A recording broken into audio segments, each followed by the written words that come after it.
I'm here with Oscar Schaps. He is the Managing Director of INTL FCStone. And we have to make sure it's INTL FCStone. That's the actual official name of the company. They are commodity consultants focusing on softs, which, if you're like me at all, you don't really know that much about. And he's here to tell us what we need to know and what they do to help us improve our knowledge of commodity trading. Hi, Oscar. How are you, sir? Good, thanks. So, you heard the intro. Educate me, please. Okay, so risk management has become a more important part of our coffee world in the last 3 years. And for the last 20 years, we, through the Hencorp brand, have been managing risk for coffee traders around the world. And INTL FCStone acquired Hencorp 18 months ago. And we're turning ourselves into more of a consultant. So it's a risk consultant. And we will talk to people about how to manage and how to mitigate risk using financial tools that represent coffee either in the exchanges or in the OTC over-the-counter markets. The word risk is quite often where people stumble. Because when they hear risk management, they think insurance. Except for the really sophisticated guys. Tell us what risk management really is in the coffee industry. Okay, so coffee basically has volatility that most of our smaller roasters in the world in general have always dealt with. Volatility in coffee is about 35% on a yearly basis. So volatility, we know the market's going to move. We just don't know which way it's going to move. So volatility is pretty much what gives us the headache of the day-to-day decision-making in coffee. So if the market today is at $2, we know it's going to go somewhere within 35–40% of those $2. We just don't know the direction. Mm-hmm. So that's risk. Every day we walk into the work environment and we need to buy coffee or sell coffee, and we don't know where the price is going to be in the next 3 days. And that's risk. And what do you suggest to your clients to mitigate that? So we talk with our clients about market intelligence. So we will discuss supply and demand balance sheets from the entire world down to specific country growths so that we can assist our customers in deciding in differentials of coffees that they might be buying, either from a Colombian UGQ coffee and what's the historicals of that volatility of its differential, to a very specialty coffee that is totally different. It's still being Colombian, but it's not a UGQ. Differentials have risk. And unfortunately, for our reality is that we don't have a tool to manage differential risk. But to manage the underlying, which is the C market for Arabicas and the ICE market in New York, we have a futures market, which is a standardized 37,500 pounds that behaves according to the supply, demand, or macroeconomic effects of the world. And we talk to our customers about that day in and day out. And you distill that down into something which is understandable for your clients so that they can react properly. At the end of the day, when we distill it, which is or filter it down, which is a great word, the distillation of this information should give us some sort of idea of what the market is going to do. So if we have too much supply, by basic economics, we would assume the market should go down. If we are on a deficit situation, market should go up. Not always do we have or never do we have a clean answer like that, but that's how we start making decisions with our customers and telling them what type of tool to use going forward, maybe 3 months, 6 months, or a year, to make the right decision and to take away the spikes in the market. And we're trying to mitigate risk. Coffee market, if you look at it historically, is full of really highs and really lows, and we're trying to smooth that out. There's a lot of, lately the large roasters are saying that the reason for the high price period that we've gone through is because of speculation. How do you factor the potential for disinterested speculators in the marketplace? Well, in the last 18 months, the environment has changed. So commodities in general has become an asset class. We've got the U.S. Treasury giving a 0% interest environment. So people are seeking yield. So you might say we are being influenced by speculators that are looking for a better return on their money instead of leaving it in a money market account. So by that definition, yes, we've got speculators, we've got investors in our commodity, in our space. But in general, no trader in the world is going to go and buy any commodity where the fundamentals don't make sense. That's very true. Yes. So when we look at what's going on the balance sheet of coffee globally, for the last few years, we've had a really, supply and demand's been pretty even with stocks going down.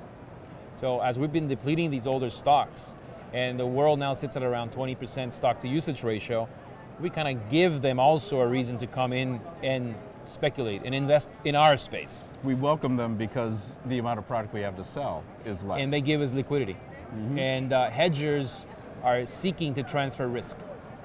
And speculators and investors are seeking risk. Mm-hmm. So through the futures markets and through the tools, the financial tools, we are able to transfer the risk from the hedger, the commercial coffee user, mm-hmm. From the tree to the cup, and give it to somebody that's looking for it. Do you feel that the price discovery method still has validity inside the ICE? I think there's a lot of talk lately, or has been, because we went from an open outcry discovery method to an electronic.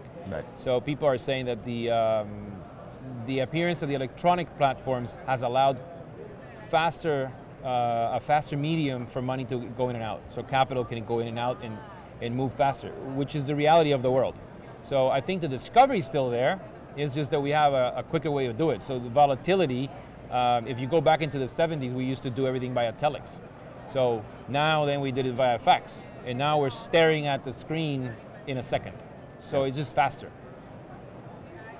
Without changing the essential core of the marketplace. It's just people are reacting faster, things are changing faster. There's a quicker reaction time, and at the end of the day, the bid and offer spread may be getting a little bit tighter, which again is beneficial for the hedger, because mm-hmm. if the risk taker wants it, he can get in and out fast. Yeah. The problem is that we cannot react to the market as a hedger. We need to sit down with all the intelligence that's available, because sometimes there is a lot of intelligence, mm-hmm. to be proactive towards the market, and that's where we come in as a risk consultant and try to manage risk and give alternatives so that we can be proactive towards a solution, not just react because the screen changed. And that's what we try to tell our customers. Think forward, think ahead of yourself so that you can position yourself accordingly. You know, this seems just over the head of a medium-sized or small roaster. But it is important to understand, at least fundamentally, how this works. Explain to me why this is important for a small roaster.